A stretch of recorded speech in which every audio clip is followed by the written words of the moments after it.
అందరికీ నమస్కారం అండి. ప్రేమించి పెళ్లి చేసుకుని పెళ్ళి అయిన తర్వాత అనుమానాలు అంటే ఆ అనుమానానికి కారణం ఏంటో తెలుసా అండి? ఈ ఆడపిల్లలు చేసే పిచ్చి పనులు అంటే ఇతన్ని ప్రేమించినప్పుడు ఇతను చుట్టూ తెగ కుక్కలాగా తిరుగుతూ ఉంటారు. కుక్క అంటున్నానని అపార్థం చేసుకోకండి. తిరుగుతూ ఉంటే ఆడు ఎలా ఉంటుందంటే, మగోడు ఆలోచన ఎలా ఉంటుందంటే, ఆ రకమైన వ్యక్తుల ఆలోచన ఎలా ఉంటుందంటే, నా వెనకాల ఎలాగైతే తిరిగి వచ్చిందో నేను లేనప్పుడు ఇంకొకరితోటి అలా మాట్లాడుతుందేమో తిరుగుతుందేమో అనేసి అనుమానం పెట్టుకునేవాళ్ళు కొంతమంది ఉన్నారండి. కొంతమంది అలాంటి ఆలోచనలు ఉండవు. లవ్ చేసుకున్నారు, పెళ్లి చేసుకున్నారు, సంతోషంగా గడుపుతారు.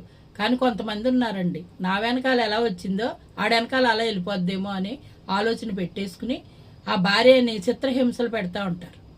చాలామంది ఉన్నారండి అలాగా. చాలామందిని చూస్తున్నాను కూడా నేను. ప్రేమించడం ఎందుకు, అన్ని రోజులు వెనకపడి తిరుగుతూ ఎందుకు, పెళ్ళయిన తర్వాత 4 రోజులు పోయిన తర్వాత మోజు తీరిపోతుందో, లేకపోతే విరక్తి కలుగుతుందో, లేకపోతే ఇంకొక పక్కదారి కనపడుతుందో తెలియదు కానండి, అలా చిత్రహింసలు పెట్టేవాళ్ళు కూడా చాలామంది ఉన్నారు. నా దగ్గర వాపోతూ ఉంటారు, ఇలా ఇలా ఉందండి, ఇదండి పరిస్థితి అని చెప్తూ ఉంటారు. ఎందుకంటే వాళ్ళ బాధాకరమైన విషయాలు ఏంటంటే అండి, వాడు కష్టపడినోడికి ఇటువంటి ఆలోచనలు వస్తూ ఉంటాయి.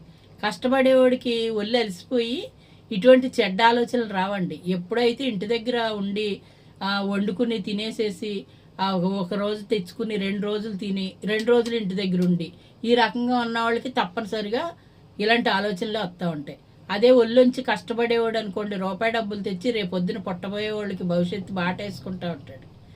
ఈ వ్యాపకాలు, ఇలాంటి వ్యాపకాలు పెట్టుకున్న వాళ్ళకి ఎంచేపు ఇది ఎటు వెళ్ళిపోతుందో, ఎవరితో మాట్లాడుతుందో, లేకపోతే వాళ్ళోళ్ళు వచ్చారా ఏళ్ళోళ్ళు వచ్చారా, ఇలాంటి ఆలోచనలు పెట్టుకుంటూ ఉంటారండి. ఆ మెంటాలిటీ ఉన్న వాళ్ళతో చాలా కష్టం. అప్పుడు ఆడపిల్ల ఏం చేయాలంటే, భరించలేకపోతే పక్కకు తప్పుకుని పుట్టింటికి వెళ్ళిపోవాలి. అంతే తప్ప ఆడు చంపేసి ఆడి చేతిలో చచ్చిపోయే అవకాశం మట్టుకు ఇవ్వకూడదండి. చచ్చిపోయే అవకాశం ఇచ్చారంటే చంపేస్తారు వాళ్ళు. ఆ రకమైన మెంటాలిటీలు అండి అవి. అది చూస్తున్నాం కదా, ఏదో సినిమాల్లాగా చేస్తున్నారు. జీవితం అంటే సినిమా అనుకుంటున్నారు. నటన కాదండి జీవితం అంటే, జీవించి బతకాలి. అలాగే పెద్దోళ్ళు కని పెంచి పెద్ద చేసి ఒక చేతిలో పెడదామని ఎంతో ఇదిగా ఉంటారు.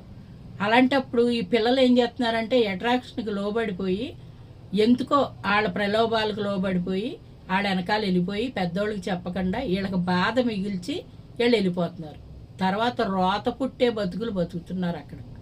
అలాంటివి ఉండకూడదండి. తల్లిదండ్రులు ఎంతో అపురూపంగా వాళ్ళ కష్టాలు పడి వీళ్ళకి సుఖాలు ఇచ్చి పెళ్ళిళ్ళు చేద్దామని వాళ్ళు అనుకున్నప్పుడు అది నిలబెట్టుకోవాలి ఆడపిల్ల.